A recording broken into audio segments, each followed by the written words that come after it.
In 1959, director Billy Wilder and star Marilyn Monroe gave the world a farce of a comedy that has stood the test of time. In 2019, Beam Suntory gives us a 94 proof bourbon that tries to wax eloquently. The film is Some Like It Hot. The whiskey is Maker's 46. And we'll review them both. This is the Film and Whiskey Podcast.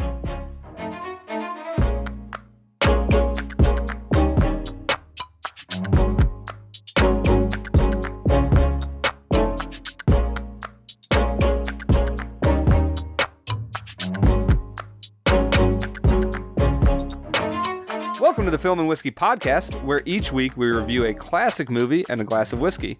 I'm Bob Book. I'm Brad G. And this week we're looking at the 1959 film, Some Like It Hot.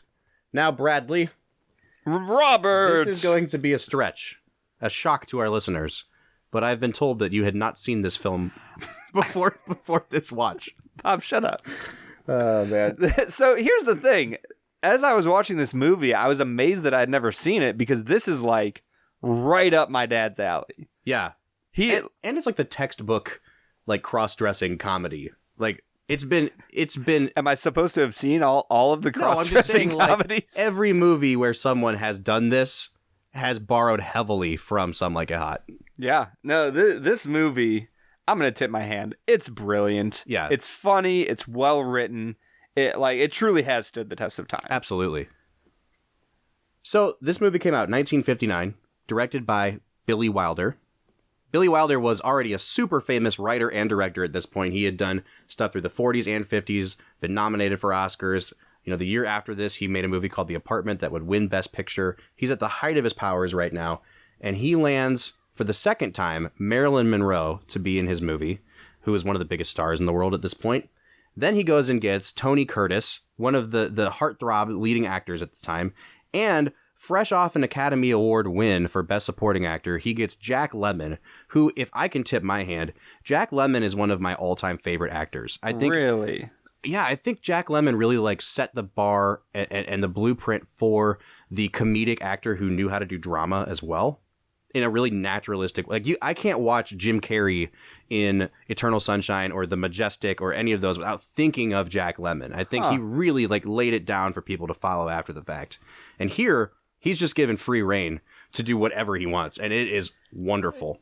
Their performances absolutely blow my mind with how much range they have in their expressions, in the way they use their voice, obviously pretending to be women. Like, the way that they move through their characters is absolutely wonderful and just a pleasure to watch. I'll tell you how good Jack Lemmon's performance is in this movie. He was nominated for Best Actor at the Academy Awards for this movie. For this? This is not the kind of movie that gets Oscar nominations, and yet, it's so good, it was nominated for 6 Oscars. It won 1 Oscar for costume design. Really? It was nominated for Best Director, Best Actor, Jack Lemmon, Best Screenplay, Cinematography, and Art Direction. So it was a well-received movie, even for the type of movie that it is. So you said that you had not seen this before. I hadn't. Did you know anything about it before sitting down and watching it? I knew it was about 2 men who were on the run and had to cross-dress to escape the mob. Oh, so you knew pretty much that's like the whole plot. So if you want a summary of the movie, it's 2 men who are musicians, and they witness the St. Valentine's Day massacre, and the mob wants to kill them, and in order to escape, they go into drag and go on the run. To dress as women, yeah. Down to Florida. And in the process, they join an all-girls band, the lead singer of which is Marilyn Monroe. None other than Marilyn Monroe. Of course, they both get the hots for Marilyn Monroe. One of them falls madly in love with her. And the other falls madly in love with Joe E. Brown. An elderly man. An elderly millionaire. And shenanigans ensue. So going into this movie, I've seen it a few times before. I think it's a great classic comedy farce. But Billy Wilder is really known for his dialogue, and he's known for having really cynical, sharp, hard-edged characters. He was really big in the film noir movement. And so I'm expecting some really cynical dialogue in here, and you get it a little bit. It's a lot of sarcasm that comes especially from Jack Lemmon's character, that just kind of narrates the whole proceedings a little bit of like, well, this is going to happen and this is going to happen. But I was surprised at how witty it was without being too cynical. Yeah, I think that one of the strengths of the movie was the way in which Joe and Jerry, played by Tony Curtis and Jack Lemmon, the way that they kind of flow back and forth between the two positions of being kind of sleazeballs that bet on the races. And, you know, at the start of the movie, Tony Curtis is betting all their money on things, and he's kind of this cynical, like, maybe not cynical, but this sense of like, I just do my own thing. Yeah. I'm going to bet it all on the ponies or the horses or the dogs, and we're going to do all this. And Jack Lemmon is the reasonable one. And by the end of the movie, Jack Lemmon is the one who's taking risks, and Joe is the one who becomes more responsible. Yeah, definitely. And so they have this good movement from character, and you even see that in the simplicity of, at the start of the movie, Tony Curtis has Jack Lemmon trying to convince himself that he's a girl by saying, I'm a girl, I'm a girl, I'm a girl, I'm a girl. Yeah. And at the end of the movie, he has him saying, in a brilliant reversal of that line, I'm a boy. I'm a boy. Right. I'm a boy. And Yeah. that just... It's the writing. And again, this is one of the most revered screenplays in the history of Hollywood. It is a classic example of how to write a farce, you know, a farcical comedy. But the dialogue, you can pull snippets of this dialogue out, and the banter is just so witty. It holds up so well, even after 60 years. And this movie is probably one of the most perfect examples of... When you're talking about older movies, one of the reasons I love older movies is because they literally could not do visually what we can do today. You know, like when you watch a Marvel movie, they are able to do things on screen that were completely unheard of in the 50s, 60s, 70s, 80s, even into the 90s. Sure. With CGI and all this stuff. So the movies are able to compel you visually, whereas these movies really, what do they have to draw you in with? Right. The dialogue. Yeah. And I think this movie is a perfect example of why I love older films, is because they don't have all the fancy tricks to draw you in. They have to be good, compelling actors with well-written dialogue to draw you into these scenes that can be kind of long and drawn out and a lot of talking. Sure. And this movie just does that perfectly. So Wilder was an immigrant.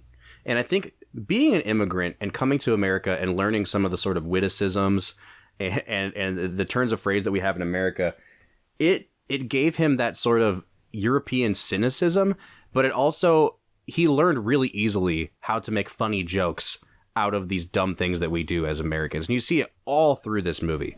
But coming from Europe, he had this idea that he wanted to remake this German film from the 1930s that was called Fanfare der Lieben, or Fanfares of Love. And it was about two guys who joined an all-girl orchestra and dressed in drag. But that's about where the parallels end, because that movie, the two guys can kind of go in and out of drag. Like they dress down back into being guys. They're just trying to infiltrate and like get women. Whereas in this movie, Billy Wilder knew from the start that it needed to be two guys, and they had to join the girls' band as an absolute question of life and death. He said otherwise it would seem like at any point in the movie they could simply remove their wigs and tell Marilyn Monroe's character that they both love her. And so Wilder said, we invented the fact that, you know, they should be witnessing some sort of execution or gangland killing, and they had to disguise themselves to protect their lives. And so from there, they actually wrote backwards. They said, okay, well, when were gangs prevalent in Chicago? Well, in the Roaring 20s. Oh, and then it became, well, how about we just put him at the St. Valentine's Day Massacre? Yeah, one of the most famous mob-related events in history. Yeah, so Wilder said it wasn't that we just sat down and decided we're going to do some sort of send-up on old-timey gangster pictures. That's just how it developed. And I think it's really interesting that they put it in that historical context, because it gives the movie and the premise, as ridiculous as it is, at least a little bit of credibility. Well, and it gives it a good sense of tension. Right. To the movie where, like you said, they can't just reveal themselves and proclaim their love. Otherwise, they might die. Right. And so while this movie is a comedy and there's not much serious about it, there is that element of seriousness that draws you in and keeps you attached to what's going to happen. Yeah, and it helps you take a break from the sort of breakneck pace of the jokes, too. Because every once in a while, there's a chase scene. And there really are stakes that are, you know, I didn't expect to see anybody get shot to death in this movie. Yeah. And not only are they getting shot to death, they're getting Tommy gunned. Yeah. At a very early stage of the film. All right, so in addition to the development of the script, though, Wilder, there's a really interesting history of how this movie got put together and casted, too. So from a very early stage, Billy Wilder wanted Edward G. Robinson to be in the movie and to play the old gangster. What's his name? Spats, right? Spats Columbo, I think. I think he actually wanted him to play the guy that shows up at the hotel that's like the head of the five families. That has like a DJ Walkman, but it turns out to be a hearing aid? It's an old-timey hearing aid. Yeah, I loved that. Yeah. So he was trying to get Edward G. Robinson. Robinson kept saying, no, I don't want to do that. I don't want to go back to that point in my career. And so what Wilder did is he actually cast Edward G. Robinson's son in like a really minor role, thinking it would lure him in, and it did not. And so he was just stuck with Edward G. Robinson's son in the movie. That's funny. But he knew that he needed to get Marilyn Monroe, and they finally got Marilyn Monroe to sign. And she was really excited to be in this movie because she had hung out with Tony Curtis when they were both like super young and they came to Hollywood together. Like she went on record saying like they used to make out in the back of his car when he first got there. And he said he remembered her as being a really sweet kid, from back in the day. However, over the course of making this movie, as we will come to find out, Hollywood had taken its toll on Miss Marilyn Monroe. It did. And they hated each other. Really? But I just love this idea that they had that history coming into it, too. Yeah. And it actually affected the way that the movie was filmed a little bit. I guess when Marilyn Monroe met Tony Curtis, she asked him, do you still have that green convertible? And I'm pretty sure Tony Curtis was married at this point to Janet Leigh. Okay. And they were about to have baby Jamie Lee Curtis here in a couple years. So wait. You didn't know this? No, I didn't. Yeah, learning Hollywood history now. Wow. Yeah. They're all related. They really are. All right, so why don't we go ahead and talk a little bit about Marilyn Monroe, Tony Curtis, Jack Lemmon, our favorite performances from this film. So my favorite performance is slightly colored by the fact that I had never seen this person in a movie before. I loved Marilyn Monroe in this movie. Yeah, she's taken on this like air or this aura of legend now. Yeah. And you have to really go back and watch her in movies to understand just how magnetic of a screen presence she was. There is something about her. So everything I've ever read about Marilyn Monroe is that she created the blonde bombshell stereotype, right? Yeah. The dumb blonde that, like, honestly, if you think about the movie Legally Blonde, like that is a direct Marilyn Monroe ancestor, if you will. And so looking at that, I just always had this sense of like, Marilyn Monroe being just this dumb ditz. In the movie White Christmas, this is played by like the showgirls that he's trying to hook up the girls with. You know what I'm talking about? Yeah. And so like that's what I was imagining Marilyn Monroe to be. And what I got was this performance where you have this truly innocent, fun, like you said, magnetic personality that just draws you in with her sincerity, with her kindness, with her innocence. But here's I the was thing. blown away. I mean, she's portrayed as being not smart, obviously. Like, she can't recognize that these two clearly male figures are women, but neither can anybody else in the movie, for that matter. Yes. But Wilder gives her this amazing layer of just sadness and loneliness, and I think because of what she was going through in her personal life at the time, too, she conveys it so well. And actually, so this movie just got released on the Criterion Collection a few months ago. And the essay that was written for this movie, the essayist said that Marilyn Monroe in this film is the heart of the comedy, the only one that's not playing for laughs. And you realize that she's the straight man for the rest of them. And he said, if you, like me, think that she walks away with the picture, it's because Wilder hands it to her. Rarely do Jack Lemmon or Tony Curtis have the screen to themselves, but Monroe often does. She gets close-ups that are a rare occurrence in Billy Wilder's films. And I think she's his muse in this movie. And what she turns in, performance-wise, it can't be underrated. It is a fantastic performance. She's perfect in this movie. Yeah, and like I said, like you said, there's something about Marilyn Monroe that the legend of her life and her death and the JFK things. And honestly, like I've seen the video of her singing Happy Birthday to JFK. Sure. And so you kind of have all that stuff in your brain. And there was something about this movie that all that just kind of jumped out the window. And I just saw her as an actress in this role. And she was brilliant. Absolutely. She was, yeah. Everyone in this film is working at like their best level, though. I mean, sure. you can't get away from Lemmon and Curtis.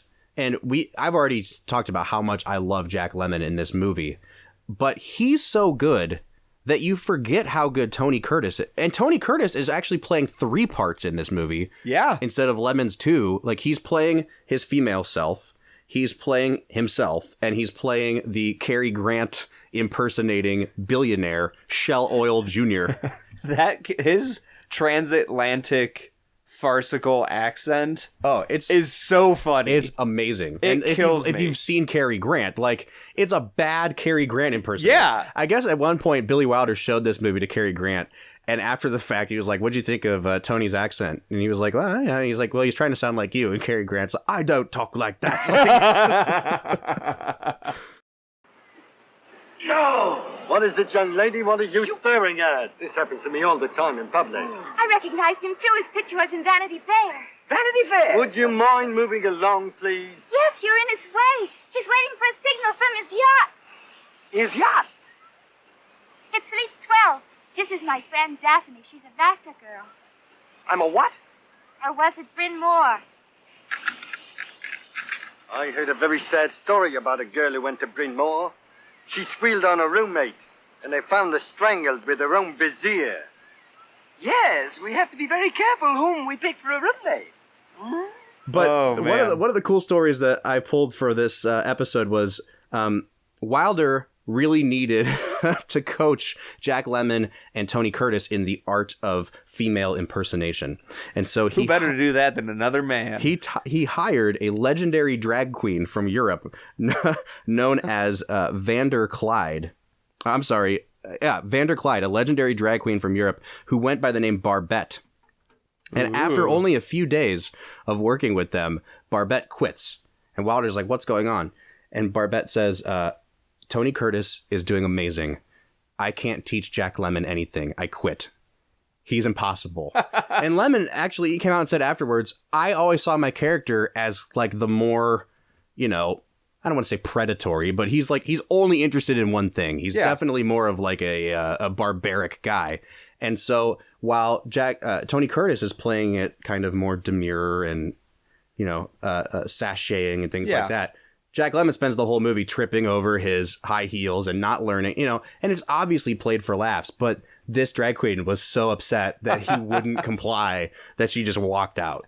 That sometimes you hear stories about movies made back, pre-70s, and you just go, did that really happen? Yeah. Is that real life? Everything's a legend in Hollywood, right? So who knows if any of this is actually true? Yeah. That makes me laugh. I love Jack Lemmon's character, though, because he does feel more forced than Tony Curtis, I feel like.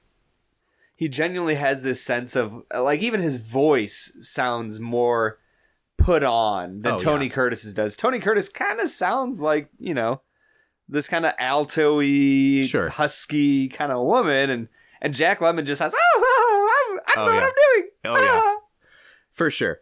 And that goes back to the casting is perfect in this movie. And then you've got the wonderful, wonderful character of Osgood, played by the comedian Joe E. Brown. He has the biggest mouth I've ever seen on a human being. He's a very distinct looking man. And that's the thing. I know for a fact, I don't know what it is. I know I've seen him in another movie. Yeah. Oh, he was making movies in the 30s. He was around for forever. So his face is so distinctive, and the way he moves his face, he is such a good physical comedian. I want to get into the last line of the movie because Joey Brown delivers one of the best closing lines in the history of film. And the funny thing about it is the backstory. So Billy Wilder said that he was working with his writing partner, I.A.L. Diamond. And he said, "We were in our room working together and we were waiting for the next line. We needed Joe E. Brown's response, the final line, the curtain line of the film to come to us. And then I heard Diamond say, 'Nobody's perfect.' I thought about it and I said, well, let's put in 'Nobody's perfect' for now, but only for the time being. We have a whole week to think about it." Well, without a better idea, they shot the line and it ended up in the movie, and they both still kind of hated it. They're like, well, I don't know what else could have gone there. And then they tested out the movie and said that line got one of the biggest laughs I've ever heard in a movie theater. It's so good. So, context, right? the end of the film, they're all escaping from spoiler, right, spoiler alert. They're all escaping from the mob on this little speedboat. And Tony Curtis and Marilyn Monroe are making up with each other, and he's admitting, I'm not who I said I was. I love you. I love you. Making up and making out. Right. And in the front of the speedboat, you've got Osgood, this older gentleman who's been pursuing Jack Lemmon's fake female the whole film. And Jack Lemmon's trying so hard to find reasons why she can't marry him. I can't have children. I could never have children, which is true. We'll adopt. Yeah, and he's coming back with all these comebacks. I just want to be with you. We'll adopt kids. And finally, Jack Lemmon gets so mad, he rips his wig off and says, "Oh, Osgood, I'm a man." Nobody's perfect. Nobody's perfect. It's just such a great line. Yeah, and there's so many great moments throughout the movie. Great one-liners, great interactions between people that... How could it end any differently than with one of the best lines of all time that can get a laugh anytime you hear it, anytime you see it? Absolutely.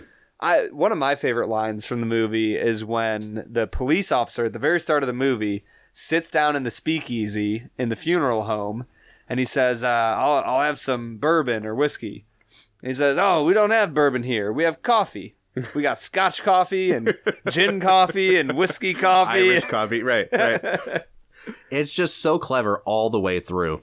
And Wilder, he knew what he had to do to make this movie the right way. I guess when he went and shot movies, they didn't shoot a ton of coverage, meaning like they didn't shoot extra footage from different angles just in case. He knew exactly what he was going in to do. And they started testing out the movie, and he was trying to figure out, how should I shoot it?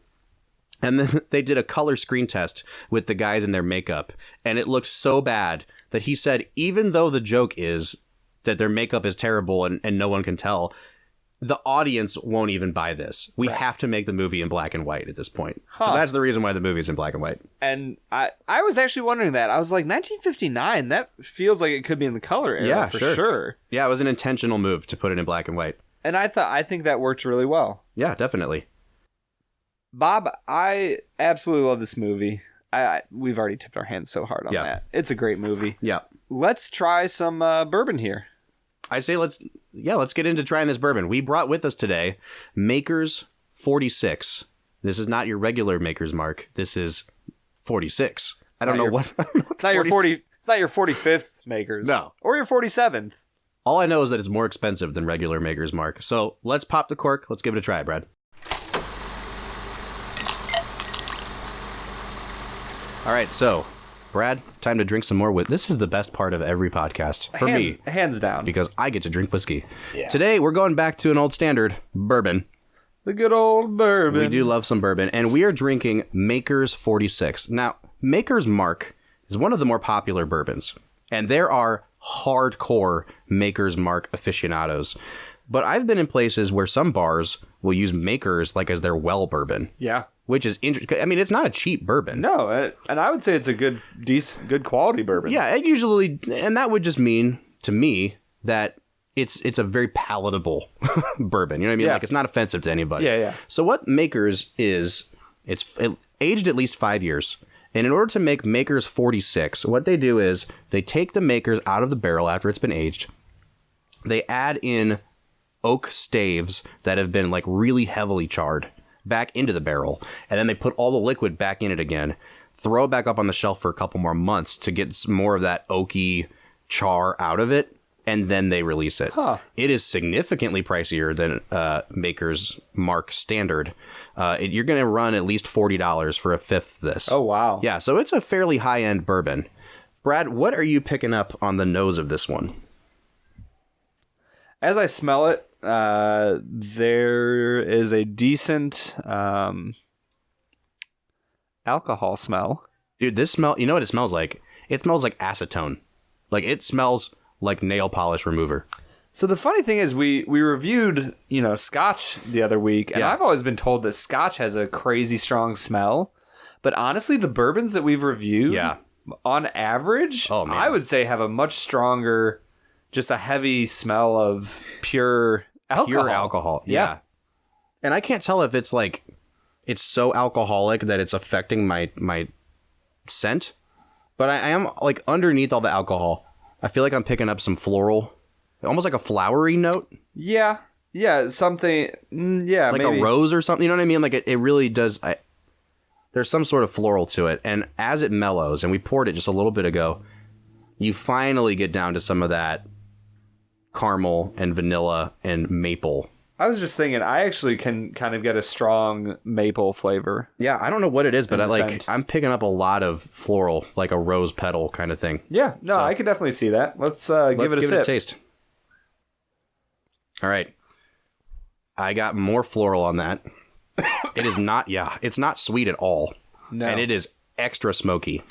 Yes. It tastes kind of like nothing, and then it's smoky going down. But not the same way that Scotch was smoky. No. It's definitely a different kind of smoke. No, it tastes like they charred a barrel and threw water or threw alcohol on top of it. Yeah. I don't know if I'm a fan, Brad. Thus far, I'm not picking up the hints of vanilla and maple that I smelt, which is what I would call disappointing. Here's the thing. Like, I saw the mash bill for this online, which is like the ingredient list. Right. It said 70% corn, which we know. Bourbon has to be at least 51% corn. 16% wheat, which usually they use wheat to like temper down some of the really sweet corn. And I get that, but it cancels out the corn in this.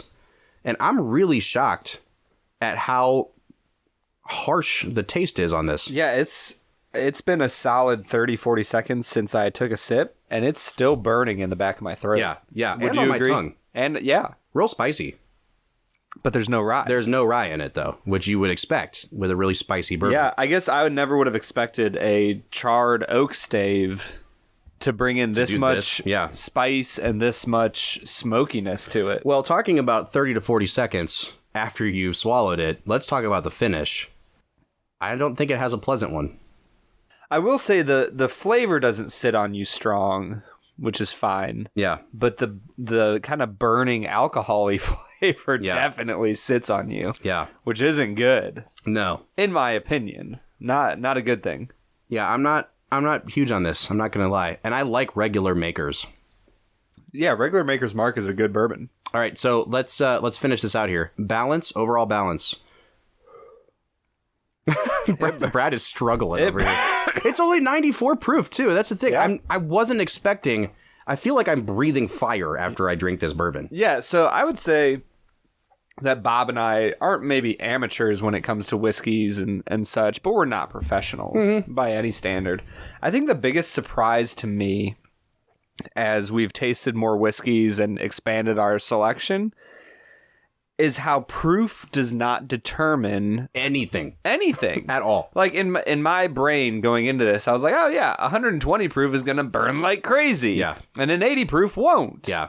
But we've had an 82, 86 proof that burnt pretty well, and you could feel it going down.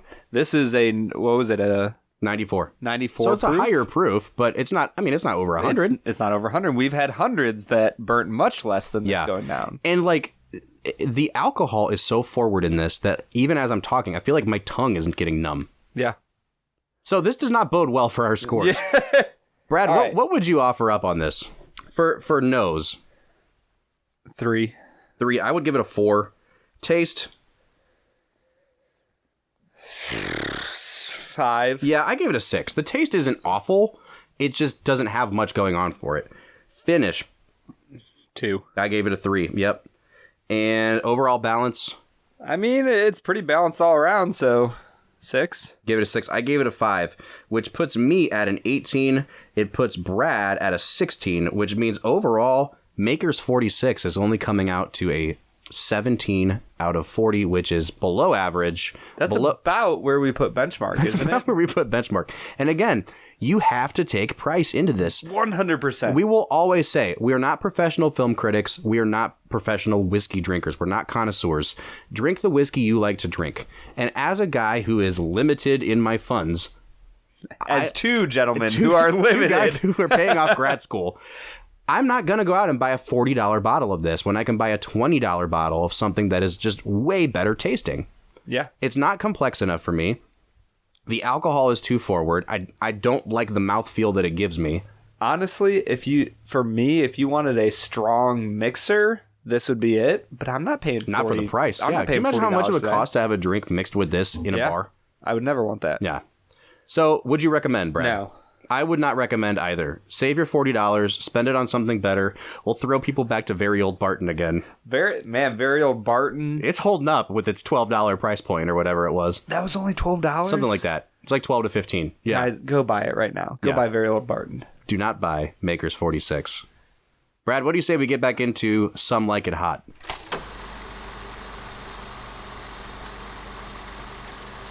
All right, Brad, so let's talk some more about Some Like It Hot. Now, this movie, for as wonderful and as fun as it is, has a very storied history of being one of the most troubled movies of all time to make. And it has to do with the sort of mental health of Marilyn Monroe at the time. Right. Now, we all know that she really struggled from depression. She had suicidal thoughts and tendencies, and she was addicted to alcohol and pills at this point. Which is funny because she literally says in the movie that she drinks way too much alcohol. Right. Except in the movie, she says she can stop whenever she wants to. And the real life Marilyn Monroe, unfortunately, could not. Right.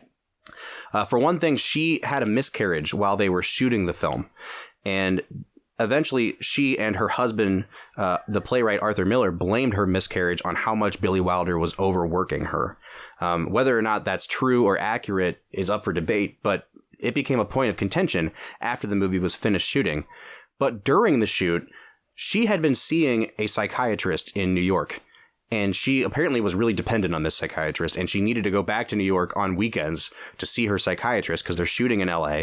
And so it basically shut down production like every weekend. She sometimes wouldn't come back when she was supposed to come back. She chronically showed up to the set late, and she couldn't remember her lines because she was strung out on pills so often. So by the end of the shoot, like everyone on set hated working with her. But they didn't understand what was going on behind the scenes.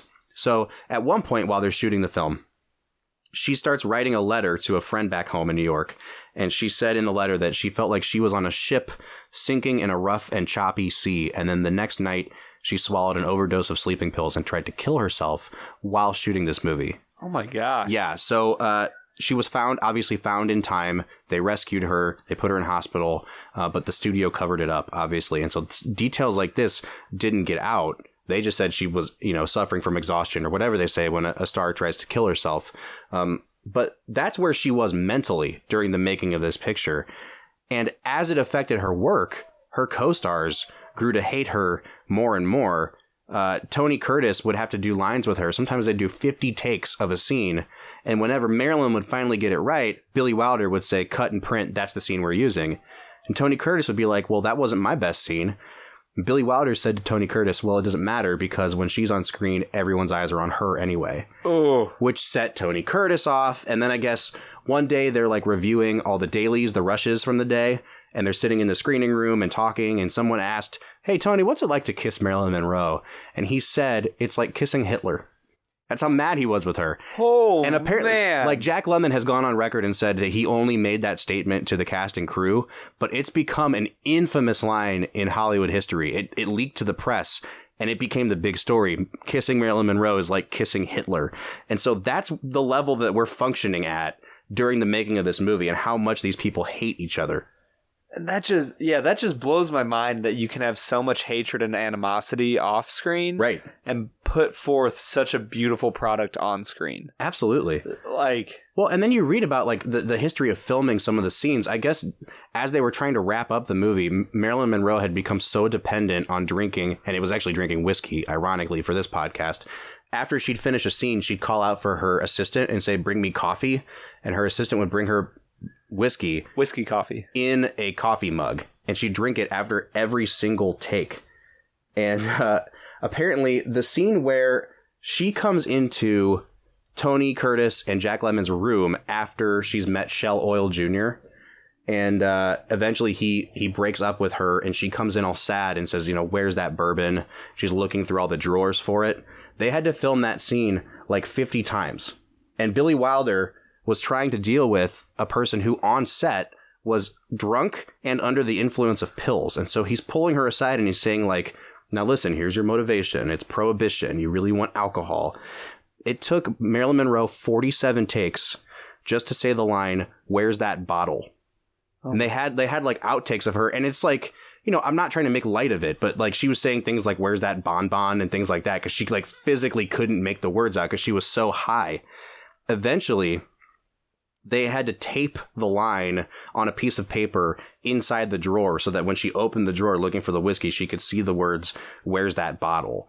She's falling apart on the set of this movie. And then, it gets capped off by the fact that she has a miscarriage, which is obviously fueled by her alcohol consumption, her pill consumption, and her overwork. Yeah, it's amazing hearing all that, because I did find this story about her husband, Arthur Miller, that after the film had opened and been in theaters, Billy Wilder did an interview with a correspondent for the New York Times. And he kind of finally, this is the first time he publicly announced, like, hey, things really sucked on set, and it was Marilyn Monroe's fault, or at least so he said it that way. And so the correspondent called Billy Wilder and said, hey, you need to come see this telegram that I just got. And it was something that Arthur Miller, Marilyn Monroe's husband, had written to him. And we have this letter that was written that I kind of want to read because it's just like out of this world. Yeah, so Miller is writing a telegram to Billy Wilder because he finds out that Wilder had basically trashed her in the press after the movie came out. Right. Yeah. And so he writes this letter. He says, Dear Billy, I cannot let your vicious attack on Marilyn go unchallenged. You were officially informed by Marilyn's physician that due to her pregnancy, she was not able to work a full day. You choose to ignore this fact during the making of the picture, and worse yet, assiduously avoided mentioning it in your attack on her. Fact is, she went on with the picture out of a pure sense of responsibility, not only to herself, but to you and the cast and the producer. 12 hours after the last shooting day, her miscarriage began. Now that the hit for which she is so largely responsible for is in your hands and its income to you assured, the attack on her is contemptible. I will add only that she began this picture with a throat infection so serious that a specialist forbade her to work at all until it was cured. She went on nevertheless. Your jokes, Billy, are not, quote, hilarious enough to conceal that fact. You are an unjust man and a cruel one. My only solace is that despite you, her beauty and her humanity shine through as they always have. Wow.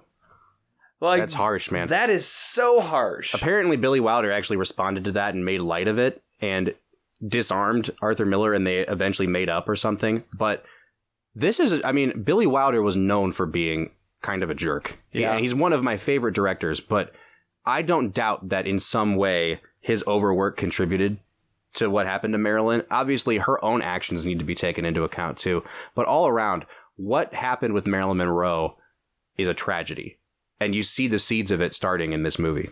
Yeah, and this movie came out 3 years before her death. Right. Like, this is not long before she passed away. You can see the spiral starting to happen. And yet, what's captured on film is so brilliant. Yeah. And you don't know it when you're just sitting down to watch it. You can't really see, Tony Curtis and Marilyn Monroe still have a chemistry in that movie. And obviously, I think it goes back a ways. And it's sad to me to think about the fact that they had a history and that it got thrown away like this. But it actually, to lighten the mood a little bit, there's a story that Tony Curtis was telling. And maybe this is for our more mature listeners. Turn this off if you didn't already when we were drinking whiskey for your kids. But apparently, the scene where Marilyn Monroe and Tony Curtis are making out on the couch on the yacht. When he's pretending to be Cary Grant. Yes, when he's pretending to be Cary Grant. Apparently, they did that take a number of times. And Tony Curtis said she noticed that I was starting to get a little excited. As one might. And she reminded him of what it used to be like when they would make out in the back of the convertible. And so they decided they should do something to indicate that the character was getting kind of turned on. And so if you look in that scene, they're kind of filming it from behind his head. And he came up with this idea of lifting his foot up behind her to sort of indicate that he's ready to go. Really interesting racy choices that are being made here in 59. And this movie is actually credited for helping to kind of abolish the censorship board. Which is interesting, having watched The Aviator. Yeah. when we think about Howard Hughes and how he went before the review board and had a quote-unquote doctor measuring the size of, women's breasts and all these things. Right. And so to think about that leading to the point where Marilyn Monroe and Tony Curtis are making out, on the couch. Yeah. It's interesting to think about. Definitely. So when this movie premiered, they decided to do test screenings. And this is a common thing that happens in Hollywood. They want to, before they make a final edit, they want to see how the movie's going over. They did a test screening with an audience that they found out later they had been to see a movie. What they would do in those days is a paying audience would be like held in the theater and they would say, hey, anyone who wants to stay after and watch this movie that we're testing today. They'd gone to see the Tennessee Williams play Cat on a Hot Tin Roof that had just been adapted. And it's a very dramatic movie. That's so funny. My dad literally last night said to me, oh, you and Bob should do Cat on a Hot Tin Roof. It's my favorite Tennessee. We'll do it at some point. It's on the list. But they had just gotten done watching this very moving, very dramatic movie. And they threw on Some Like It Hot. And they said nobody laughed. At all. Nobody in the theater was laughing. Jack Lemmon said that he was watching people leave the theater in droves, walking down the aisle saying, what the hell is this? Billy Wilder said he was devastated, and he had a director buddy, Joseph Mankiewicz, super famous director, there with him. And I guess Mankiewicz put his arm around Billy Wilder and said, it's okay, Billy, it happens to all of us. Oh. So they all thought this movie was going to be a dud. And Wilder said, you know what, let's try it again. They had a preview screening a couple nights later, and he held it in like a really affluent suburb of LA, thinking that maybe rich people will think it's funnier. And they did. It went over great. They said the laughter was like uproarious. But the thing that made them laugh was that they told them ahead of time, this is a comedy. Because the people at Tennessee Williams, they thought they were watching another melodrama. And they didn't understand why are they behaving like this? So all they had to do was tell them, hey, this is a comedy. And then everyone started laughing. Yeah, it is funny how like your expectations for a movie really do define how you feel about it. Yeah, for sure. And how you feel about the acting and the writing and all of that. Yeah, definitely. So, Brad, why don't we move into talking about sort of the bigger themes that are presented by this movie? I think that if we really wanted to dig deeply, we could try to find something about gender, about, what it means to have an identity. But are those themes really present in this movie? Man, it's so hard to say because comedies in general aren't trying to take themselves seriously, which isn't always true. Some comedies are meant to be pointed towards a certain social ill or other thing. I wouldn't say that this movie is, though. I genuinely think that this movie is funny for being funny's sake. Yeah. It's that comedic humor of mixed identity, of thinking that somebody is something that they're not. Yep. The movie is there to make you laugh. Yep. And I think it does it absolutely successfully. Yeah. The essayist from the Criterion Collection essay, he also talked about this, and he said, over the years, some very smart people have praised Some Like It Hot for its gender and sexual politics. And he said, while I see what they mean, I don't really think Wilder was out to make that point. He said he thought cross-dressing was funny. He thought Americans who were dizzy in the rat race were funny. And then he quotes the lines, you're a guy. Why would a guy want to marry another guy? And the answer was security. He said that's Wilder's capitalism speaking, not love or lust or even man or woman. Some Like It Hot is not the same movie as Tootsie, he says. It's not interested in how the experience of being a woman can make men better men. This is a Billy Wilder movie. It is about the Machiavellian lengths to which people will go to get what they want, which is never much nobler than money, sex, or self-preservation. And that's kind of what, those are the things they're looking for. That's what everyone's looking for. The gangsters are looking for money and revenge. Jack Lemmon and Tony Curtis, when the movie starts out, they're looking for sex. They are. Well, money. Well, money too. Obviously, they're poor, but on the train, Jack Lemmon has to keep reminding himself, I'm a girl, I'm a girl, I'm a girl. Sex obsessed, right? Yeah. And Wilder is poking at these tendencies in American life. Jerry, listen to me. Listen to me. There are laws, conventions. It's just not being done. Shh, Joe! This may be my last chance to marry a millionaire. Jerry. Huh? Jerry, will you take my advice? Forget about the whole thing, will you? Just keep telling yourself you're a boy. You're a boy. I'm a boy. That's the boy. Oh, I'm a boy. I'm a boy. I wish I were dead. I'm a boy. I'm a boy, oh boy, am I a boy. Now what am I going to do about my engagement present? What engagement present? Osgood gave me a bracelet. Hey, these are real diamonds. Of course they're real. What do you think, my fiancé is a bum? And I think there's parts of the movie that you could say, oh, they're getting to see what it's like to be a woman and be harassed and things like that. Sure. And that might be an element of it, but that's not the point of the movie. Right. Well, yeah. You get Tony Curtis having that sort of role reversal of understanding that I don't have to be this, and I also don't have to be a billionaire. I can be myself with someone.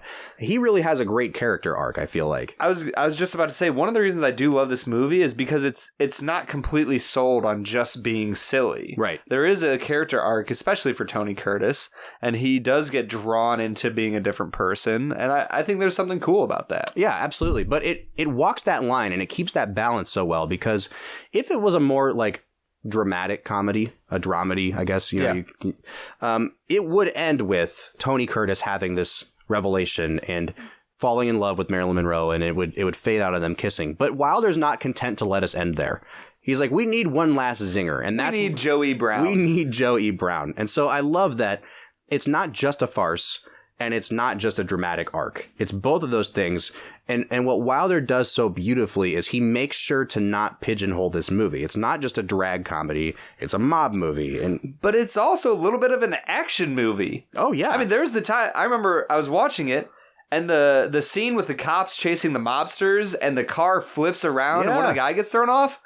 Like, for the time, that had to be a scary scene to shoot. That opening scene sets the tone so well, because you've got the cops shooting into this hearse that's being driven, and then Wilder pulls the rug out from under you, and you see holes shot in it and things leaking out, and it's this really morbid, like, ew, is that like a corpse leaking? Yeah. And they open it, and it's bottles of liquor, right? Yeah. It's prohibition. And it's this great gotcha sort of reversal, and that's the whole theme of the movie, is everyone's going to be, switching their identities and reversing those identities, and nothing is what it seems. And I think that he sets the tone with his writing and with his direction so perfectly with that first scene. And I think that that's something that's so great about this movie, is that a common human desire is to not be stuck in who they are. Sure. I think there's always this ideal of being able to change who you are, to become a better person, that you don't have to be pigeonholed as a janitor or as an electrician or as a musician, that you can change who you are, that you can accomplish new things. And these types of movies really put that on full display of nothing is what it seems. Yep. You can be whoever you need to be to survive, to get through, to get on with your life. Yep. And so on a deeper level, the movie really does work with communicating to the human soul of, like, these are common human desires. Well, it might not be everybody's desire to cross-dress to escape the mob. I think that there's something cool about the idea of doing what it takes to move forward. Absolutely. Well, Brad, I think it's time we wind down for the day. What do you think of this film overall? If you had to score it, what kind of a score would you give it? The funny thing is, you say if you had to score it, but you I do. feel like You're literally required to do that. have to score this movie. Sure. 10 out of 10. 10 out of 10. I love this movie so much. Is it a perfect movie? Yes. Oh, okay. I was making sure you're consistent, because last month you got on me for saying there are no perfect movies, and I could still give 10 out of 10s. Maybe it was just because the movies we were watching were not 10s out of 10s. Yeah. Like Goodfellas. So Brad gives this one a 10. I'd probably give it a 9. That's not to say that I find like huge flaws in it. I think Billy Wilder's made better movies than this. I'm really excited for you to see The Apartment when we watch that. That one is like a top 10 all time for me. I think it holds up really well, considering that it's 60 years old, considering the political climate we're in now. Like, this movie would not get made today under any circumstances. And yet, what makes it hold up is that it doesn't just rely on the gag of a man in a dress. It's about so much more than that. And the dialogue is so witty. It continues to be dialogue that we teach film students today. Yeah, I'd give it a 9. Yeah, and I think that's, for me, the reason I give it a 10 is because, for me, it works on every level. Sure. The cinematography works perfectly. The script is brilliant. Yeah. Absolutely witty and funny and charming, and it pulls you through the movie. The acting is over the top wonderful. Jack, like, as much as I think Marilyn Monroe is my favorite performance, I don't know if I can really say that, because Jack Lemmon was so witty and so quick and just sharp with his jokes and with his delivery. And Tony Curtis was so smooth, whether he was a woman or a man or a millionaire. Right. Like, he just was so smooth and suave, and every part of this movie worked for me. So let us know what you think of Some Like It Hot. Do you agree? Do you disagree? Hit us up on Twitter at Film Whiskey, that's whiskey with an E, or give us a call and leave a voicemail. The number is 216-800-5923. That's 216-800-5923. We will be back next week. Brad, I cannot wait to talk about this one. Our first art film. And we're going to be looking at Terrence Malick's 2011 film, The Tree of Life. Make sure to tune in next week.